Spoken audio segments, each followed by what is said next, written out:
holding a piece of paper in his hand, which said, "I am deaf and blind. If you can help me cross the street, please tap me." Seeing this, a young black man looked at the elderly man for a moment, then glanced around. Cautiously, he reached out and tapped the old man. The old man felt his presence, then took out a paper and pen, wrote a line saying, "I need to take bus number 15. The young man, seeing this, gestured for the elderly man to move toward the nearby traffic light. He intended to leave, but as he saw the cars coming and going on the road, he couldn't bring himself to just walk away. He gently placed the old man's hand on his shoulder and led him to the bus station. Just then, the young man received a text. A friend had offered him a place to stay for the night. It turned out that the young man was homeless. The elderly man then wrote another line, asking when the next bus would arrive. The young man checked the bus schedule and tried to inform the old man, but wasn't sure how to do it. The old man couldn't hear or see, he could only feel. So, the young man tapped the old man's palm 10 times, indicating that the next bus would come in 10 minutes. Sighing with relief, he was about to head to his friend's house, but as soon as he turned around, he saw the bus across the street, which had passed without waiting for the old man. If he left now, how would the old man, who couldn't see or hear, know when the bus would come? So, the young man took off his backpack, sat next to the elderly man again, and tapped him, signaling that he was still there. The elderly man also tapped the young man in return. This simple gesture brought two lonely souls together in the cold winter. The elderly man then wrote again, saying he wanted to buy a bottle of water. The young man, helpless, wrote in the elderly man's palm, "Can you wait a moment?" The old man immediately wrote, "I'm very thirsty."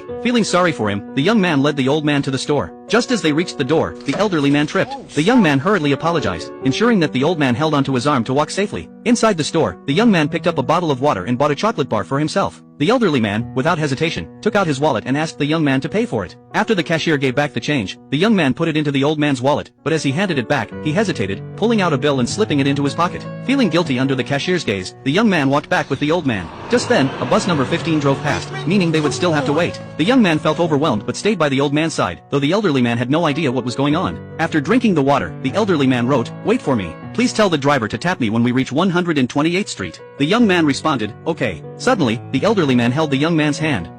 Young man.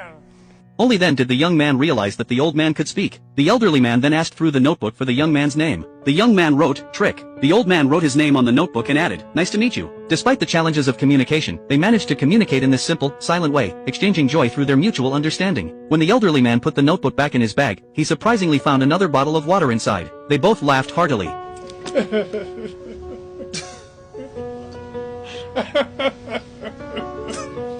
As the night grew deeper, the elderly man rested his head on the young man's shoulder. However, the young man's friend, waiting too long for him, decided not to wait any longer. It seemed that the young man was going to spend the night on the street. Curiously, the young man pulled the notebook out of the old man's bag.